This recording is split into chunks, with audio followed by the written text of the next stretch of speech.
Hey there folks, welcome to Spectrum Pulse. We talk about music, movies, art, and culture. And today we are finally going to be talking about the newest album from Xandria, called Theater of Dimensions. So I've talked a little in the past about the rise and growth of symphonic metal on this channel, but one thing I haven't really touched on as much was the very brief moment in popular culture where it actually kind of crossed into the mainstream, specifically in the early to mid 2000s. Of course, in the United States it was a sort of crossover that was driven by one of the absolute worst entries. Yes, I'm talking about Evanescence, and you'll get the full extension of that particular rant if they ever release that next album, of which they're threatening. But you know what? For most of the rest of the world, for a brief segment of time, acts like Nightwish and With Instrumentation, they at least had a chance to at least snag some attention on the fringes of rock radio, and as such, you definitely saw the sound on albums like Century Child, Once, and The Silent Force pivot slightly in a more radio-friendly direction. But one factor that tends to get overlooked is that, like with the rise of any other trend, there also arises bands that want to copy or at least get a taste of that same success and cash in, and unfortunately, symphonic metal was not an exception. You of course had the obvious wannabes like Delane, which continue to this day for some reason, or bands like After Forever, which disbanded after only a year or so after the boom collapsed in the mid to late 2000s, and somewhere in the middle, you have Xandria, which despite forming in 1997, didn't release a debut album until 2003, and in the next 5 years, right in the heights of the subgenre's boom, almost once per year, they released 4 albums, none of which I would argue is all that memorable, or interesting, or well produced, with India probably being the best of them, but that's not saying much. And yet as the 2000s ended, rotating through frontwomen and bassist and guitarist, you could easily make the argument that Xandria might not last another decade. And then something kind of strange happened. After a fairly solid release in 2012 with Neverworld's End, with Manuel Krahler fronting, the only record for which she was frontwoman, the band seemed to stabilize a little bit in their lineup with the recruitment of Diane von Giersberg, arguably their best singer to date, and of no relation to Anneke von Giersbergen, I should add. Now, with the release of their 2014 record Sacrificium, I started noticing a marked improvement in a lot of the arrangements and the writing, say nothing of some more spacious, expensive sounding production, which, yeah, did flatter this band. Now, this is even further enhanced by the sharper EP Fire and Ashes, and thus, I had all the reason in the world to believe and hope going into Theater of Dimensions that the improvements would indeed continue.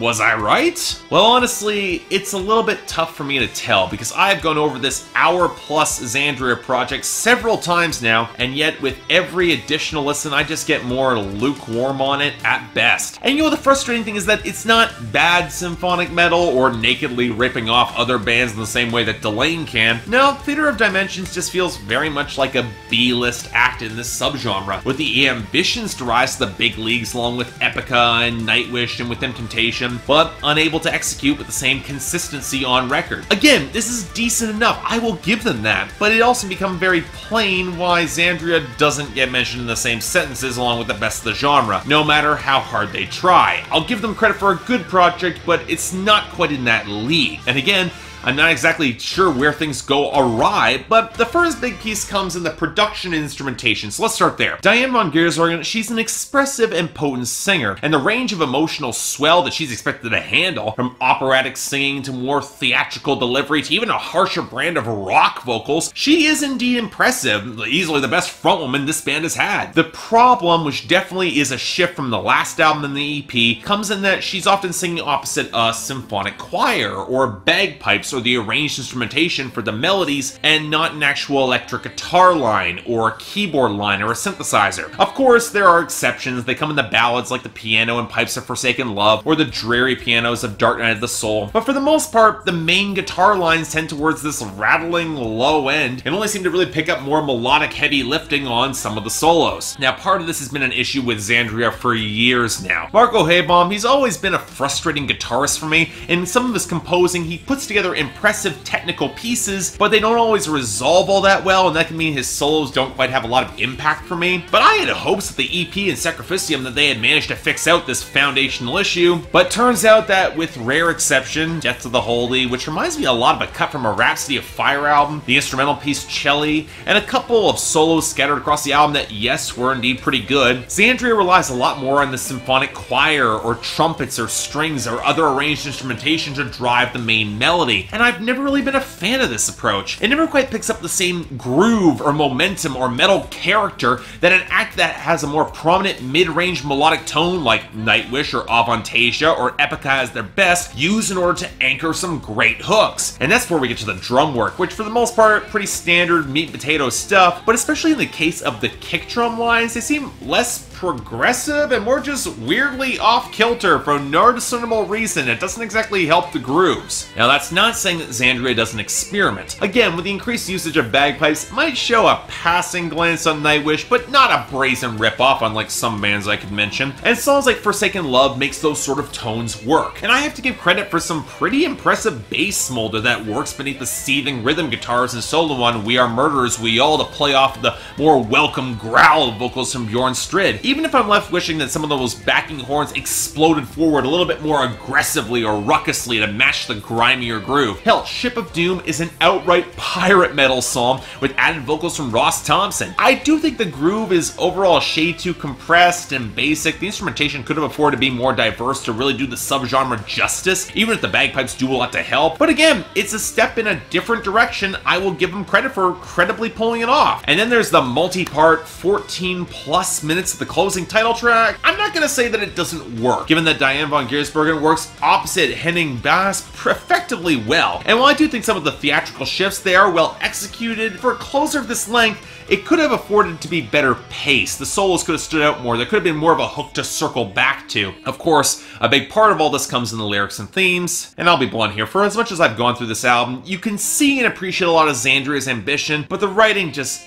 doesn't come through together. Granted, it's not bad. As I've said a number of times in the past, power and symphonic metal don't exactly need great lyricism. But I've also seen that assumption challenged by bands like Epica and Avantasia and Nightwish to some extent. In the first case, bringing more intellectual heft, and the second opting for more of a coherent, cohesive story and narrative. Xandria unfortunately brings neither, so for this album we get songs that can stand on their own decently, but don't really connect with each other beyond that. We get the expected broadsides of the corruption of organized religion on Death of the Holy, We Are Murderers We All, and Burn Me, the romantic angst of Where the Heart Is Home, Forsaken Love, and When the Walls Came Down, and a few more cryptic attacks against a shadowy tyrant on Queen of Hearts Reborn, or the more underwritten Song for Sorrow and Woe. Now, if you were to stretch, you could make the argument that those last couple songs, there's a bit of a connection to the title track, where it sketches out a pretty epic battle between Diane's explorer character against the evil mastermind played by Henning Bass, who seems to control multiple dimensions as something of a puppet master. But if this record was looking to use this song as a dramatic album climax to pull it all together, I'm not seeing the connections. It's thin here. And a big part of this, really, the writing itself. The metaphors, the ideas, they're okay, but not all that interesting. And there's no real turns of phrase or bits of poetry that surprised me or really caught my attention. And when you concoct this sort of dimension-spanning adventure, you would like to hope that it would pick up a little bit more color and unique personality along the way, and sorry, that didn't really happen for me. So as a whole,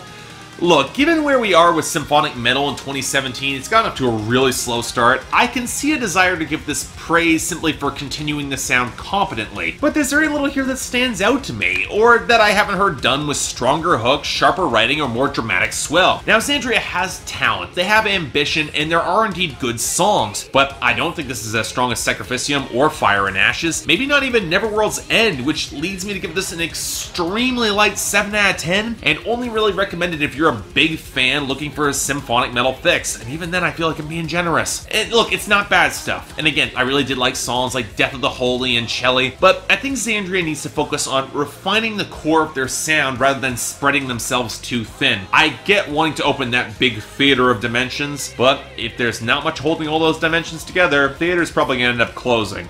Just saying. So yeah, thanks a lot for watching. If you'd like to like and subscribe, I'd be more than grateful. I got the poll up there, so all you guys who want to comment and think that I'm so wrong, there's your opportunity to tell me. And I've got the link in the description below if you want to buy the record, and that possibility.